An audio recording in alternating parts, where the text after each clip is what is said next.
Asia's. और ये कई भाषा के जानकार थे। ये लैटिन, ग्रीक, संस्कृत, हिंदी, अंग्रेजी, बंगाली बहुत भाषा जानते थे। अब हम लोग श्री अरबिंदो के शैक्षिक विचारों की विशेषताएं को एक एक करके पढ़ेंगे।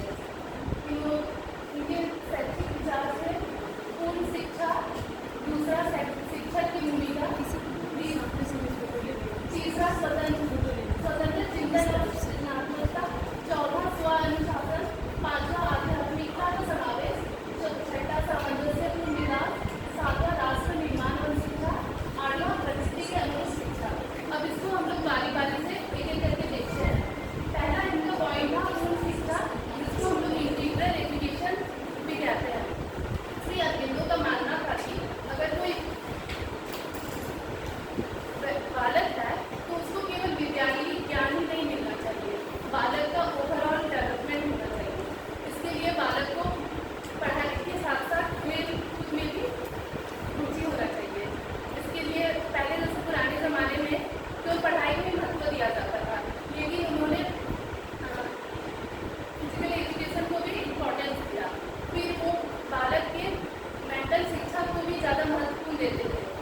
मेंटल शिक्षा बालक के लिए इसलिए भी महत्वपूर्ण है क्योंकि इससे बालक अपने लाइफ में डिसीजन मेकिंग कर सकता है, और अगर उसको कोई भी लाइफ में प्रॉब्लम होता है तो वो उसको आसानी से सॉल्व कर सकता है।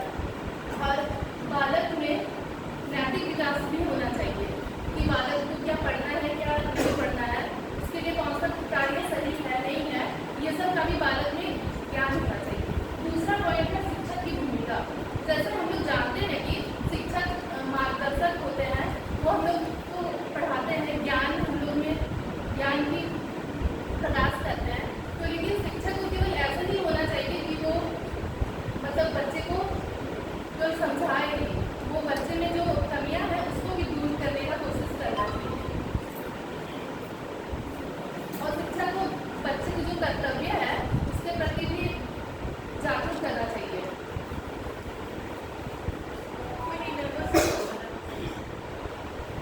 हम लोग के लिए जैसे शिक्षक मोटिवेटर भी होना चाहिए।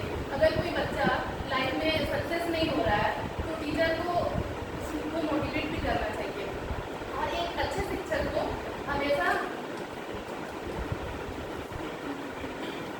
आदर्श होना चाहिए, और उसको जो विद्यालय में भी उसी रूप में आना चाहिए ताकि बच्चे शिक्षक को देखें और उसको उसके अनुरूप ही बच्चे अपने आगे चलते हैं। तो शिक्षक को हमेशा मोटिवेटर के रूप में होना चाहिए। हम लोग का तीसरा पॉइंट है स्वतंत्र चिंतन और सृजनात्मकता। श्री अरबिंदो बच्चों के स्वतंत्र चिंतन पे ज़्यादा फोकस करते थे। उनका मानना था कि बच्चे जो भी सीख रहे हैं उसको अगर वो करके सीखेंगे, प्रैक्टिकल करेंगे तो वो ज़्यादा समझेंगे, तो बच्चों को अपने से ज़्यादा सोचने की उनमें क्षमता आएगी, जिस वजह से उसमें क्रिएटिविटी आएगी। चौथा पॉइंट है स्व अनुशासन। जैसे हम लोग देखते हैं कि अनुशासन बहुत ही जरूरी है। बिना अनुशासन के कोई भी व्यक्ति अपनी सफलता को प्राप्त नहीं कर सकता है। तो श्री अरबिंदो बच्चों को बहुत आवश्यक वस्तु मानते थे।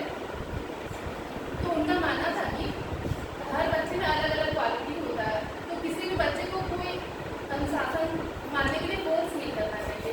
उनको मतलब अपने से ही अनुशासन का पालन करना चाहिए। अगर कोई बच्चा कुछ गलती कर रहा है तो टीचर को उसको समझाना चाहिए कि ये तुम्हारे लिए ठीक नहीं है, और जबरदस्ती अनुशासन को थोपना नहीं चाहिए बच्चे पे। अगला पॉइंट है हम लोग का आध्यात्मिकता का समावेश।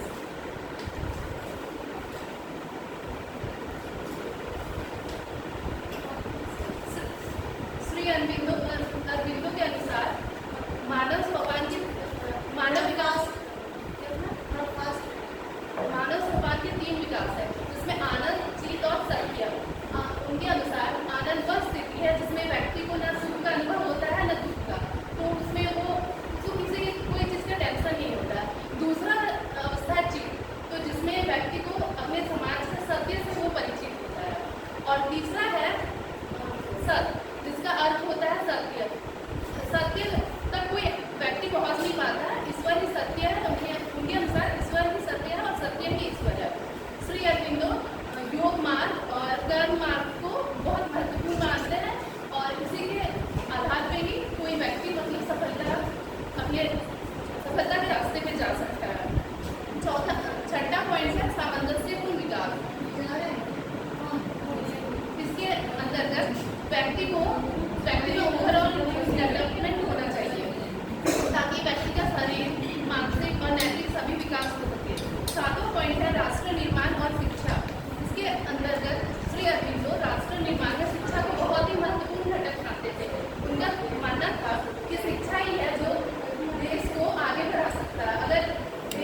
ठीक है।